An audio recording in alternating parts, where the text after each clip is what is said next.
The stars outside the glass panels did not move, but the station always felt like it was spinning, like time inside this place never matched the time outside, like gravity itself gave up and just let things float for a while. Logan Briggs sat alone in the control room, his fingers dirty with grease and his eyes red from no sleep. He was the only one left on the night shift. The alien crew had all quit last week when the backup systems failed and strange messages kept showing up in the logs. They said it was cursed. Some said the system was haunted. One even whispered that the Queen herself had cursed the station to punish someone for stealing from her. But Logan did not believe in alien ghosts or royal curses. He believed in numbers and bolts and broken wires. He had worked too long and fixed too many machines to care about fairy tales. He just wanted to finish his shift, get his credits, and maybe find another job on a better station, far from this one, far from these strange problems and flickering lights. The station was cold. The heating coils had gone out again. The alien tech never worked well with human tools,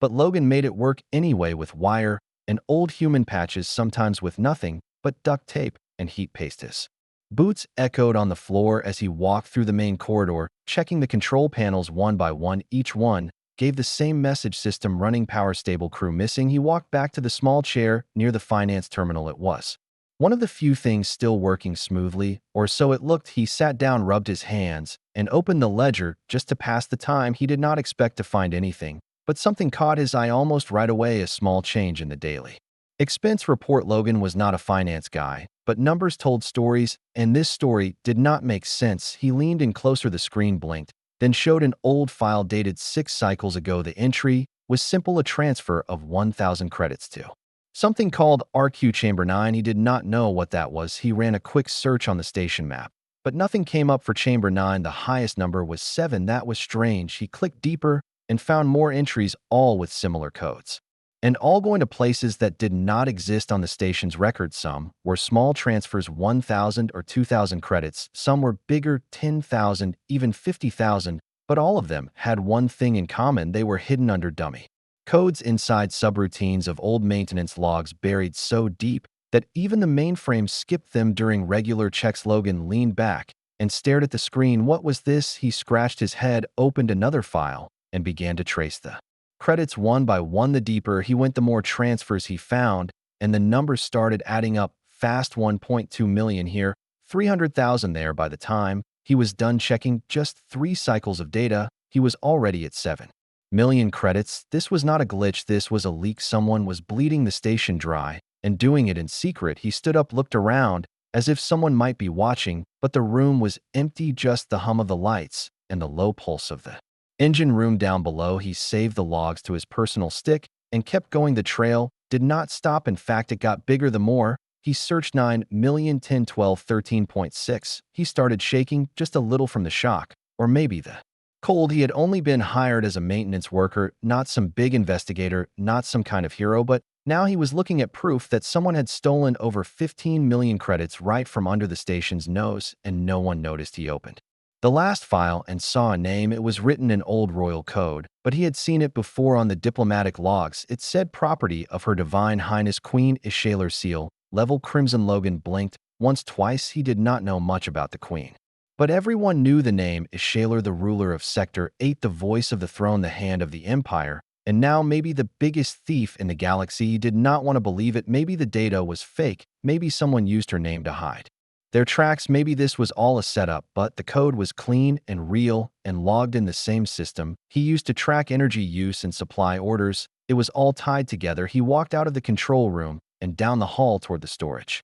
room where the backup drives were stored just in case he needed a second copy. He passed empty rooms, broken consoles, flickering lights. The station felt more dead than usual tonight. He reached the storage door, entered the passcode, and waited. Nothing happened. The screen flashed red: access denied. He tried again, the same code, the same order, but still nothing. That made no sense. He was the only one with full access after the rest of the crew left. He tried the override key, still red, still locked. His heart started beating faster. Someone had locked him out. That meant someone was watching the logs, or at least watching this part of the system. He looked at the screen again and saw a message in alien script. He translated it using his handheld tool. It said, "Do not proceed. This terminal is sealed under royal order." Logan stepped back, his mind racing. He could walk away, forget what he saw, pretend it was nothing, or he could keep digging. He went back to the finance terminal and pulled out his stick. He uploaded the logs to an old laptop, not connected to the main system. He set the encryption, locked it 3 times, and placed it in his locker under the floor plate, where he kept his old photo and his father's wrench, the one thing he had left from Earth. He sat down again, his hands shaking not from cold now, but from what he had just discovered. He looked at the door, then at the stars outside. So quiet, so still. Somewhere out there was a queen who ruled thousands of worlds, who sent armies to fight wars, who spoke in 10 languages and lived in a palace made of crystal and light. And here was Logan Briggs alone on a half-dead station with grease on his shirt and a wrench at his side. He was nobody. He had something now. He had the truth. He stared at the stars again and whispered, "Now what?" The station lights blinked once, twice, then steadied again. The hum of the engine stayed strong outside. The stars kept shining, but inside the quiet was no longer peaceful. It was waiting. Logan did not know what tomorrow would bring, but he knew one thing for sure: he was not alone anymore, not after this.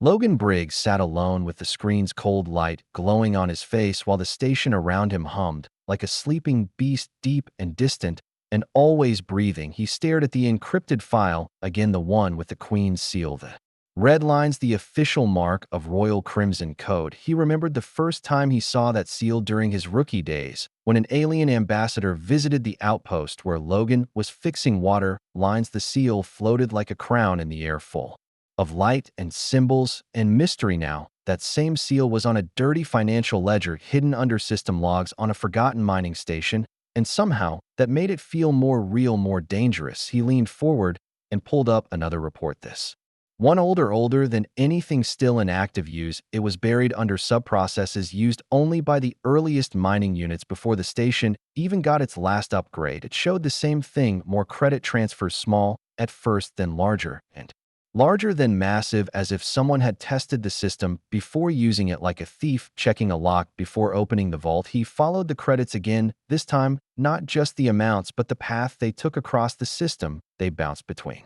storage units, between resource management files, between dormant relay hubs. Then they disappeared. No record after that, no trace, like they never existed. Logan frowned and opened the raw code behind the transfers. It was not alien code, not exactly. It looked like a mix of 3 styles. One he knew was standard Ericson language, one looked like old Terran server code, and the third was something strange, something in between. It used strange loops and shadow tags, something he had only seen in military black box systems from decades ago. He wondered who wrote it and why they would hide it here on a mining station used only for resource pulling and metal shipping. He checked the coordinates of one of the relay hubs marked as active in the old files. There was no match in the current station map. He checked again using the base level grid, nothing, and he noticed something odd. The grid was shifted by 1 degree on the older maps. He reset the system to match the old grid, and suddenly the relay appeared, RQ Chamber 9. So it did exist once. He grabbed his tablet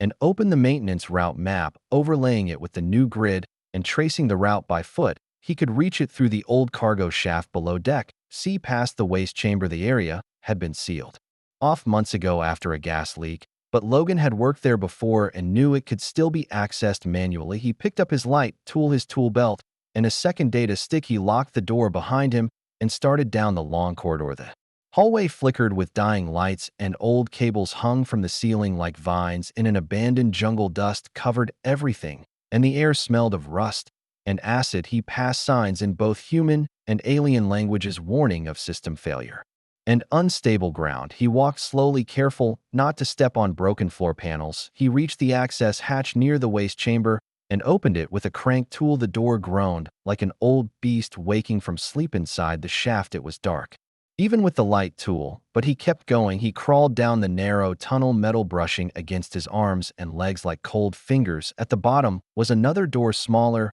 and older, with alien letters almost faded from time, and Heath pressed the emergency unlock and the door hissed open. The room inside was silent and empty. He had found RQ Chamber 9. It looked like an old relay center full of dusty consoles and thick wires running in all directions like spiderwebs made of steel. In the center was a small control node, still active, glowing faint blue with power. He stepped forward and plugged in his stick. The screen flashed once, then showed a spinning symbol. Then the logs appeared, and he saw everything the chamber had been used as a shadow vault, a storage point for rerouted credits from across the sector, not just from this station, but from others too. Logan's hand shook as he scrolled through the names of other locations: cargo stations, fuel depots, medical outposts, even a research station on the far side of the belt, all sending small but steady transfers to this place, all marked under the same code property of Her Divine Highness Queen Ashalar. He had found a private fund hidden in plain sight running through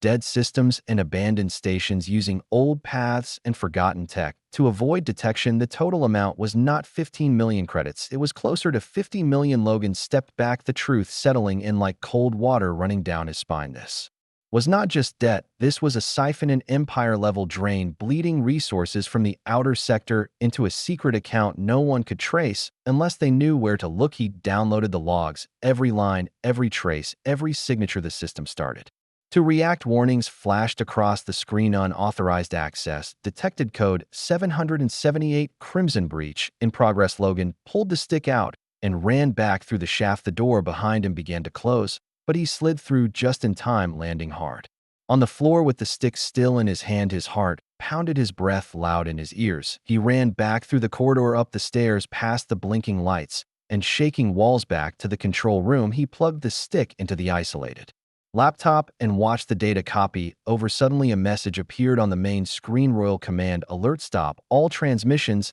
and prepare for inspection. This terminal is now under crimson lock. Logan shut the panel down and pulled the power supply wires. He was not going to let anyone block him now. He took the laptop, closed the lid, and ran to the emergency pod bay. It was small and old, but still functional. He climbed in and sent a signal to the Galactic Central Records node, a short-range burst coded with high-priority tags. He sent the data to 3 locations, 2 public, 1 private, all encrypted, all backed with logs. He pressed send. The pod blinked confirmation. Then another message appeared: warning, royal signal intercept detected. Logan cursed and braced himself outside the station. The long-range sensors picked up movement, something big approaching from the edge of the belt, something fast and well-armed, a royal cruiser. He checked the flight path. It was coming straight for the station. Knew they had found him. He had sent the data just in time, but now they were coming to shut him up. He looked around at the control room, the blinking lights, the cold floor, the silence that now felt louder than ever. He had done what he could. He stood there, breathing hard, feeling both scared and calm. He had been just a mechanic, just a human doing a shift no one else wanted. Now he had pulled the curtain off a royal secret that had been hidden for years, maybe longer, and someone out there would know the truth now, even if he did not live to see it.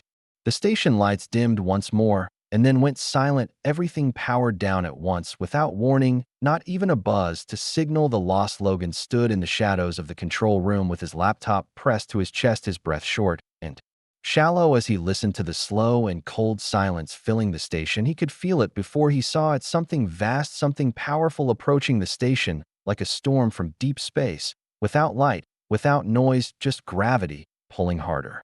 Like space itself was folding inward through the dusty window of the upper deck. He saw it come, a royal cruiser, blacker than night, wider than the cargo bay, and shaped like a spear aimed at the stars. The glow under its hull pulsed with dark energy, and its center showed the mark of crimson command, glowing blood red like a wound in the dark sky. Logan knew that ship was not coming for trade or talk. It was coming to erase something, erase him, erase the files, erase everything he had touched. He did not run this time. He had done enough running. He had already sent the files, already burned the truth into 3 different networks. Maybe someone would see it, maybe not. But it was out now. He moved through the quiet hallway toward the emergency hangar, the one with the old mining pod still docked and still hidden behind crates and spare fuel drums. As he passed through the maintenance corridor, he stopped when the comm panel sparked and came to life on its own. A voice came through, cold and sharp like glass and wind. Human technician Logan Briggs, you have accessed restricted files under Crimson Seal. You have transmitted unauthorized data beyond royal boundaries. You are ordered to surrender yourself, and all data failure to comply will be considered an act of treason under Sector Law 12. Logan stared at the panel and said nothing. He kept walking down the metal hall, his boots thudding against the old floor. Another message played, this time more direct, more angry. You are delaying the inevitable. You have no allies here. No one will come. No one will protect you. The Empire has eyes in every system and hands in every shadow. This is your only chance. Surrender now, and your end will be fast. Logan stopped at the hangar door, placed his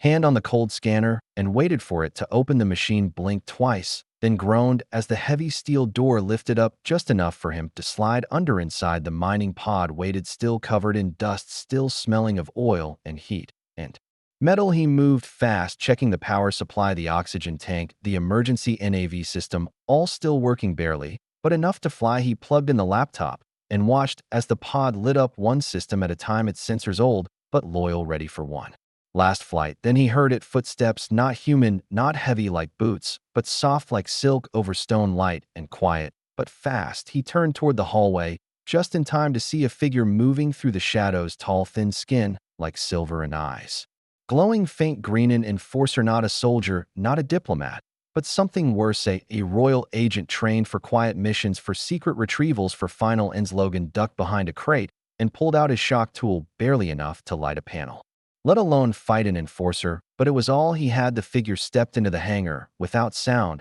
without fear, scanning slowly with eyes that did not blink and a face that did not change. Human technician. The voice spoke again, this time not from the panel, but from the thing itself, calm and quiet, like it was reading a recipe. Not hunting a man. You are not important. You are not powerful. You are not royal. Why do you fight? Why do you resist? You are alone. Logan whispered to himself, maybe I was, but not now, not anymore. He waited for the figure to move just a little, then threw a small fuse grenade, not built for damage, just light and noise. The flash blinded the enforcer for 1 second, and Logan used that second to run to the pod, slam the hatch shut and fire the engines at full thrust. The pod roared like a beast waking from long sleep and burst from the station hangar with a trail of fire and sparks outside. The stars stretched across the dark like cold eyes watching everything, and the royal cruiser loomed ahead, now awake, now angry, its outer guns turning toward the small mining pod like predators watching prey. Logan punched the NAV key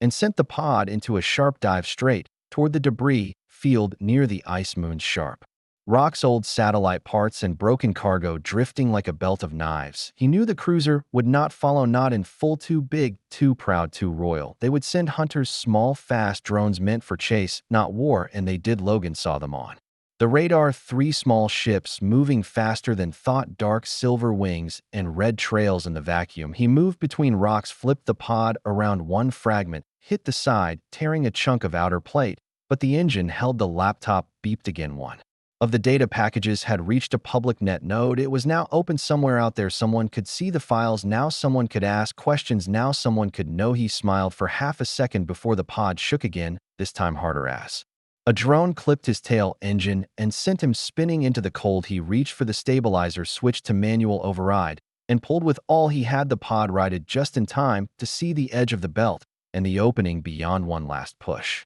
and he was out, but the drones were still behind him. One of them fired. The beam cut through the right panel like paper. Smoke filled the cockpit. The oxygen warning lit up red and loud. Logan hit the distress signal, then reached into the backup console and pulled the one thing left, the core drive, old tech black box storage, meant to survive impact, meant to hold truth even when everything else failed. He loaded it with the full backup, the full set of royal transactions, the full map of RQ Chamber 9 and the names of every station touched by the siphon, and he set it to launch and aimed it toward the nearest neutral planet, a small trade world known for open ports and busy channels. He looked at the stars and whispered again, make it count.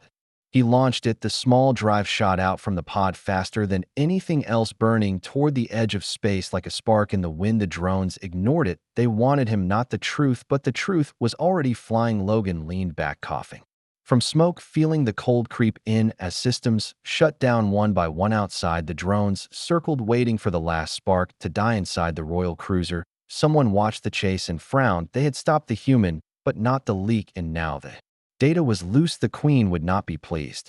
The data core moved through space like a tiny comet, glowing in silence, leaving behind the broken mining pod, and the chasing drones, too focused on their kill to notice the signal moving faster than all of them. Its path took it past the dead zone, past the outer belt, past old satellites and drifting cargo, and into the gravity pull of Arcadia 7, the neutral trade planet where merchants from across the sector came to buy, sell, and survive. Entered the atmosphere during local night, slicing through clouds like fire before crashing into a recycling dock near the city edge, metal scraping against metal, sparks flying, and an alarm going off in a low, forgotten part of the city. A dock worker named Juno found it the next morning half buried in scrap, glowing faint green with energy and humming like something alive. She touched it with gloved hands, and it blinked twice, then projected a symbol above her head, a spinning crown of red and silver, the mark of royalty, but cracked in the center. Like glass under pressure, Juno did not know what it meant, but she knew someone would pay for it. She carried it in her cart down the long slope into the noise of the lower markets, where junk tech and secret messages were traded like food and stories. She found a man called Rek, a signal pirate who ran his network from the back of an old ship torn in half during a border war. Rek took one look at the device and smiled like a man who had just seen his own future get brighter. He connected it to his cracked terminal and let it load, and then the world changed. The data spilled out across his screen, page after page of royal transactions, secret logs, encrypted messages, coordinates of dead stations, all linked by one pattern: the siphon the Queen had drained the sector for years through ghost codes and forgotten systems, using fake debt as a cover for real theft. And now it was all here in one place, glowing on a screen in the back of a broken ship in the middle of a noisy market on a neutral planet. Rek could have sold it to the highest bidder, but instead he laughed long and loud and said, "Let's show them what truth looks like." Within hours, the files were everywhere, on every screen, every ship, every terminal, from the farming domes of Braca to the law stations of Ecker. Prime pilots saw it while refueling, officers saw it while checking duty rosters, station heads saw it while eating synthetic lunch, even kids saw it while playing mining simulator on school tablets. People paused their work, paused their talk, paused their life to watch the truth unfold in numbers and maps and names they recognized. The Queen seal appeared again and again, each time linked to theft, to shadow transfers, to stations now broken and poor. One file showed a fuel depot that had collapsed last cycle due to resource failure, now revealed to have been drained dry by a royal command 1 month before the crash. Another showed a medical ship rerouted without reason, then emptied of supplies, then lost in space, marked as a clerical error, now known as deliberate sabotage. The people watched, and something inside them changed. On Arcadia 7, the crowds gathered in the center square, staring at the projection of the Crimson Crown, flickering and fading, then returning, each time a little weaker, a little more cracked. On trade ships, the crew stopped mid-flight and shared the files with each other, passing tablets back and forth like sacred text. Even on Royal Aligned stations where speech was monitored and news filtered, the files still appeared in hidden corners like whispers behind closed doors.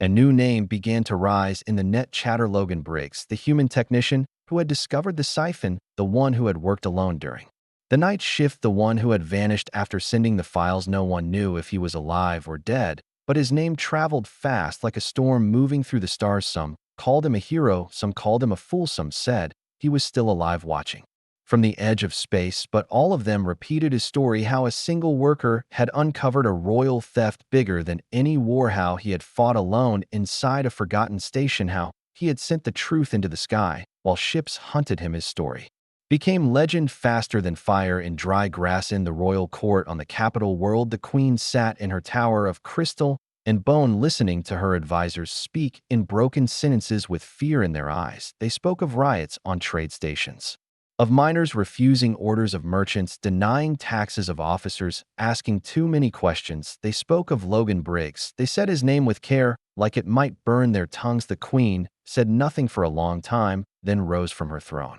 and walked to the high window where the stars looked down like silent judges. She raised one hand and said in a voice that made the glass tremble, "Find the source, erase the signal, silence the name." Then she turned and walked away, her crown glowing with rage. Back on Arcadia 7, Rek was gone. His ship burned, his signal hub destroyed by an unknown strike from above. Juno disappeared that same night, leaving only her gloves behind near the dock, but the files were still spreading, copies of copies flying from ship to ship, station to station, carried by smugglers, traders, hackers, even soldiers who had seen enough to switch sides.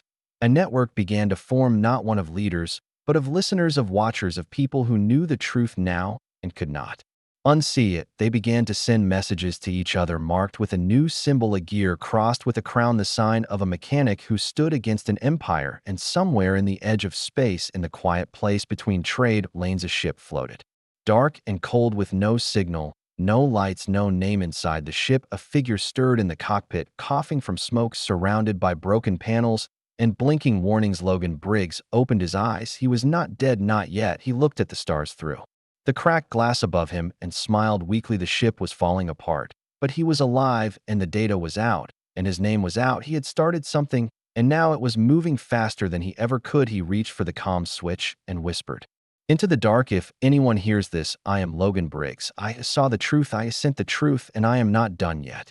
The stars above burned cold as the dark ship drifted in silence, floating just beyond the old border lane, where satellites no longer blinked and no patrol dared fly. Without cause inside that broken shell of metal and wires, Logan Briggs sat hunched over a cracked console, breathing slow with effort, his ribs bruised, and one arm wrapped in torn cloth from an old uniform sleeve. He had no food left, no water, only one working comm link and a power cell pulsing red with final hours, but he was alive.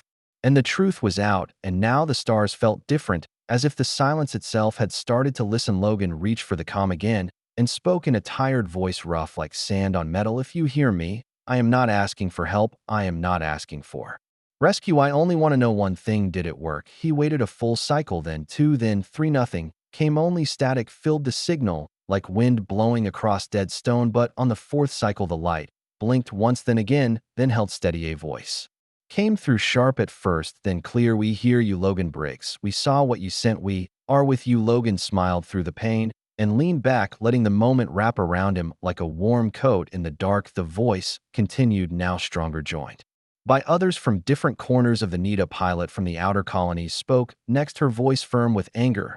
"I lost my brother to the Sci-Fi station when the lights failed, and they called it a tech error. Now I know a medic from a fringe world." Added his message, soft but steady. "We watched patients die while our supplies vanished. Now I see why." A miner with a broken hand shouted over static. "They took our fuel and blamed us for leaks. Now we know it was royal theft." Voice after voice came from the dark, each carrying a story, each holding pain, now turned into purpose. They were not soldiers, not rebels, not trained or armed. They were workers, traders, techs, cooks, pilots, farmers, people who had never been part of war, but had always carried its weight. And now they had seen the face behind the mask. Now they knew the Queen's crown was not gold, but rust and fire. In hidden corners of the galaxy, something new began to grow, not a rebellion, not yet, but something more dangerous. Awareness across 10 sectors, small groups formed, without banners, without names, meeting in loading bays and ship galleys, whispering over broken radios and flickering screens. They shared files, they told stories, they printed symbols on walls. The gear and crown now spreading like a silent call, even among the lower ranks of royal stations. Some officers looked at the data and paused, looked at each other,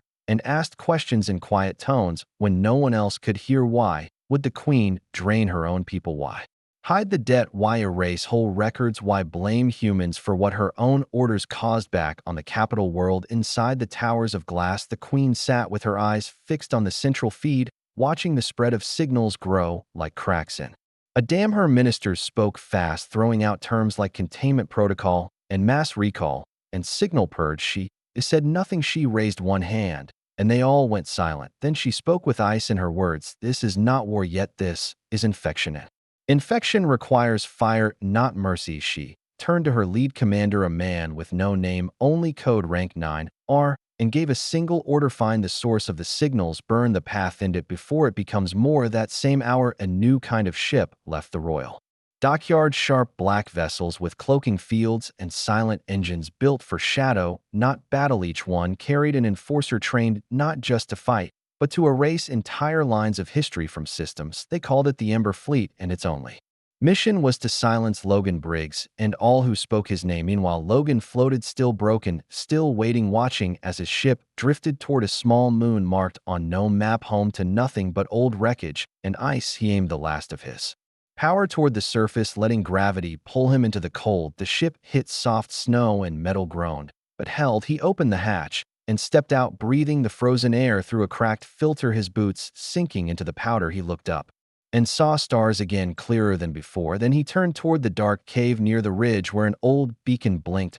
once every few seconds. Slow and steady, he moved toward it, feeling the cold in his bones, but fire in his chest. Inside the cave, he found a hollow space with broken crates, rusted gear, and an old relay hub still glowing with power drawn from buried thermal vents. He smiled and whispered, "This will work. This will be enough." He set his laptop down, wired it into the hub, and began to type not just logs, not just files, but messages, coded calls for those listening, those waiting, those unsure. He created a feed, one that mirrored the original files, but added new parts, stories from voices across the sector, all tied to one truth: that Queen had used her crown like a blade, and the people had bled, and now they were starting to rise. The new feed pulsed across hidden bands carried by traitors, smugglers, and even damaged satellites reactivated by coded bursts. The message was simple: we are awake, we are many. We remember. Logan sat back, breathing deep, letting the hum of the hub fill the space like music. Then he heard it, the sound of engines above, sharp and low and wrong. He stepped outside and looked up as shadows passed across the moon.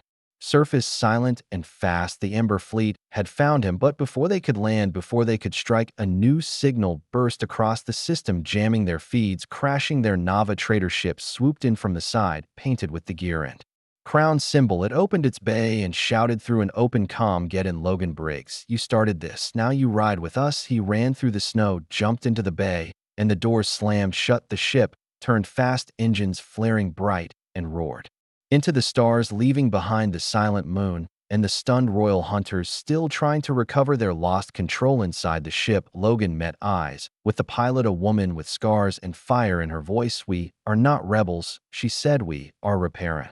It is time to fix what they broke." The skies above the royal world were quiet, but tension moved like smoke through every street, through every tower, through every chamber, where servants walked with stiff arms and guards looked twice at every shadow. The Queen sat upon her throne of polished stone, surrounded by silver pillars and banners stitched with ancient victories. But her face showed no peace, only sharp focus and cold silence. Her ministers had failed her, her hunters had missed their mark, and her secrets were now like loose wires sparking fire in all corners of the sector. Still, she would not bend. Still, she believed control could be restored if only she could cut deep enough, fast enough. She ordered more black ships, launched more stations, watched more channels, scanned for the human who had pulled back the curtain and revealed the rust beneath her crown. Logan Briggs was not a soldier, not a spy, not a leader in the normal sense, but his actions had sparked something older than power, something no fleet could crush. Once it burned too hot, hope aboard the traitor ship that had saved him. Logan sat in the crew bay, surrounded by faces filled with anger and courage, people from broken colonies, forgotten stations, and wrecked families, all drawn together by one truth: they had all been used, they had all been lied to, they had all been blamed for failures they never caused. Now they had a reason to fight. The pilot was named Kale, a woman once loyal to the throne until the day her crew vanished on a mission marked classified, only to be revealed later as a resource sweep ordered by the Queen herself. She flew the ship like it was part of her body, fast, sharp, never still. Beside her worked a mechanic named Rin, who had rebuilt the engines from scrap and wired the hull with smuggled plates to avoid scanners. In the back sat a tech called Mira, who could break into comm grids using only a cracked tablet and a burned-out smile. Logan listened as they shared stories over old maps and weak coffee, his body still healing, but his mind sharper than ever. He realized something as he watched them work. This was no longer about a single debt or even a single lie. This was about a system built on silence, held up by fear, now shaking under the weight of truth. He stood and cleared his throat. "We cannot outfight her with ships, we cannot match her with armies, but we can take what she fears most, the control of story. We have truth, we have reach. Let us use it. Let us break the shape of her voice with our own." The crew nodded and began their work. From that ship hidden between trade routes, they launched a new kind of attack, not with missiles, but with messages. They hacked into royal screens and broadcast the files again, but now with faces, voices, names of those who suffered. They beamed interviews of mothers who lost sons at siphon stations, of engineers who fixed empty pumps, of children who grew up without heat because the Queen took their credits to fund more palaces everywhere. The gear and crown symbol spread, now painted on walls, scratched into doors, lit up on terminals as a sign of the new voice. They called themselves the Turning, not a rebellion, not a faction, not an army, a shift.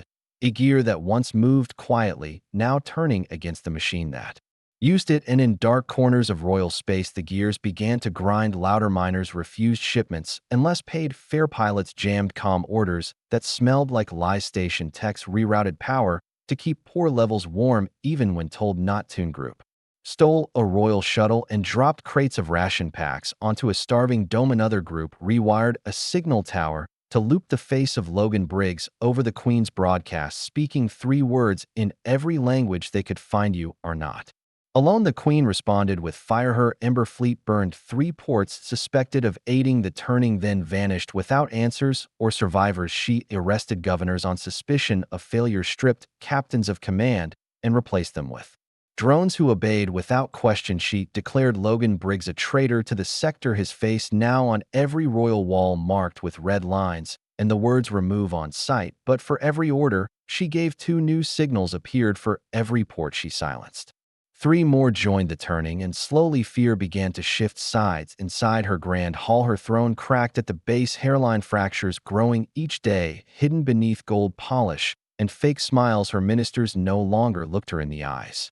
For long, and beyond the walls, her people began to chant not her name, but another Logan, not with hatred, but with strength, not in anger, but in purpose. Back on the traitor ship, Logan sat with Mira, reviewing the latest net burst, watching as another royal officer crossed lines and handed over a list of secret dock codes. "We are getting through," he said, voice low with wonder. Mira nodded once. "Truth is heavy once it lands. You cannot lift it alone." Later, Kale joined them at the NAV table, pointing at a red mark near the core. "This is where she hides the archive," she said, "the root of her commands, the source of her credit lines and falsified debts. Destroy it, and her control breaks." All eyes turned to Logan. He looked tired but certain. "And we go there not to fight, to finish." The plan was simple: enter the archive world using stolen clearance from the officer who defected, sneak through the lower ports during the next scheduled cargo drop, reach the mainframe, and upload a virus coded by Mira using original siphon data. Let it spread, let it erase, let it unmake her lies one by one. The risk was everything. Capture meant death, or worse, failure meant the end of the turning. But none of them stepped back. They flew fast, past patrol lanes, past old outposts, into the red zone marked with warnings and silent drones. The archive world was not like others. It had no cities, only towers of steel and data lakes surrounded by shock fields and echo mines. They landed in shadow, using Kale's skills to slide past the sensors.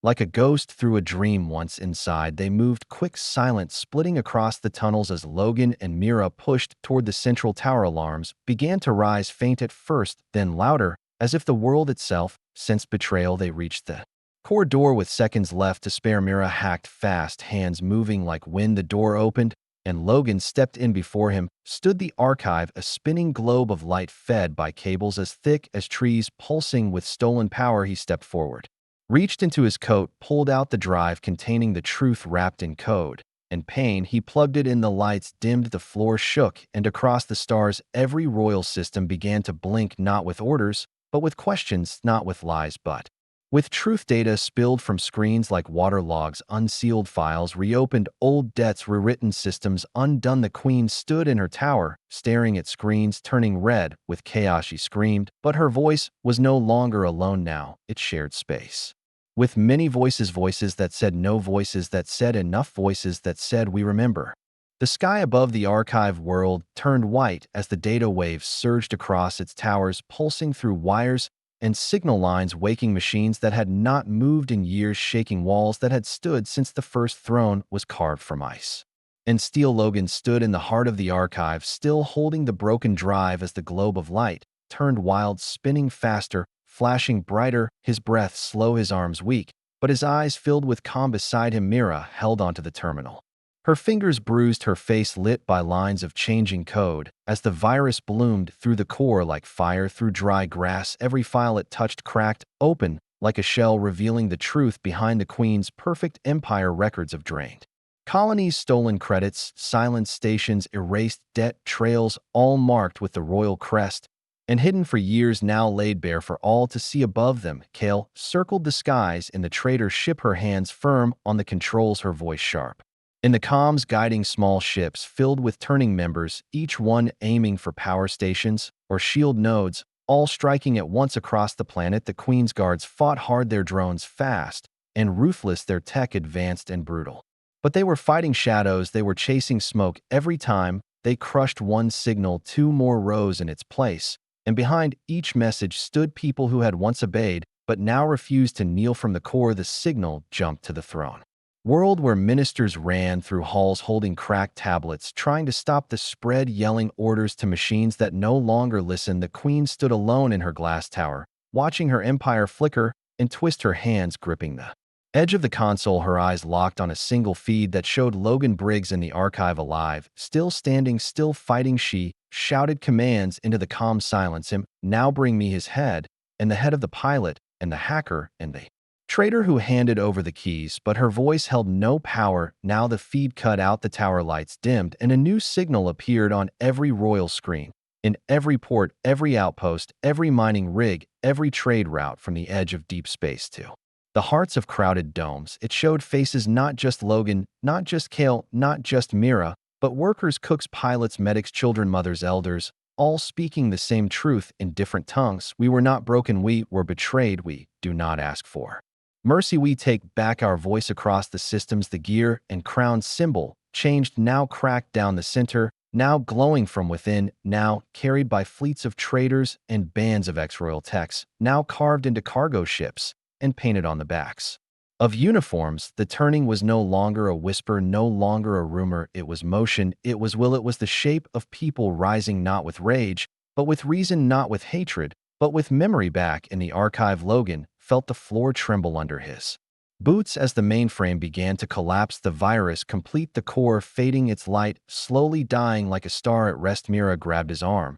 and pulled. We have to move now, he nodded, and followed her through the smoke, down the corridor, past sparking wires and groaning metal, toward the extraction point where Kale had dropped the beacon. Outside, the cold wind tore across the land as black ships from the Ember Fleet dropped through the clouds like daggers, their engines screaming, but they were too late. The archive was already breaking, already bleeding out, its secrets already consumed by the very truth it was meant to hide. Kale's ship burst through the dust shields, glowing engines flaring bright. She opened the bay and shouted, "Get in."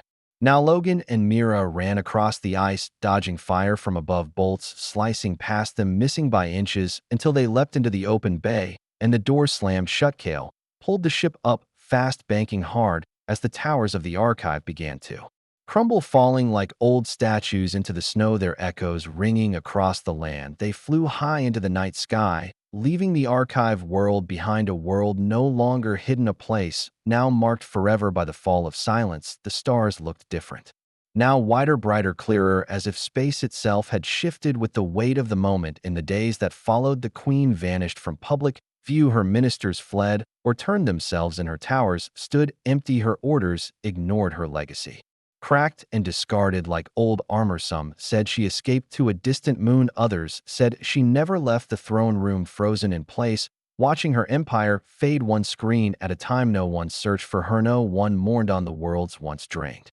now rebuilt lights returned, fuel flowed, medicine was delivered. People stepped outside and looked up without fear. New councils formed, made of workers and voices from the turning, not to rule, but to repair, not to command, but to connect. No statues were raised, no new crowns forged, only a quiet promise passed from voice to voice, planet to planet. Never again will silence hold power. Logan Briggs did not return to Earth, though he could have. He stayed in the outer systems, working with Kale and Mira, and those who had fought beside them, flying to broken places with tools instead of weapons, speaking with people, not for them. He walked stations where once he had been blamed and now was greeted with nods and thanks, not as a hero, but as a reminder of what one voice can do. Signal, one shift, one truth. On the first cycle after the fall, a gathering was held on the old mining world where the first file had been found, where the siphon stations had drained and lied and broken lives for years. Thousands came not to cheer, not to celebrate, but to remember. They lit a ring of lights around the base of the oldest siphon tower, now turned into a signal post, glowing with the turning crest. Logan stood at the center and spoke in a voice soft but clear. I was just a mechanic. I stayed behind to finish a job. He found something no one was supposed to see, and I chose to show it. That choice changed me, but more than that, it showed me who we are. We are not small. We are not weak. We are not forgettable. We are the turning, and we never stopped. The crowd said nothing at first, then slowly they raised their hands, each holding a light, each hand shaking, but firm, and across the dark sky, a new wave of signals began, not warnings, not lies, but stories, each one ending with the same phrase: we remember.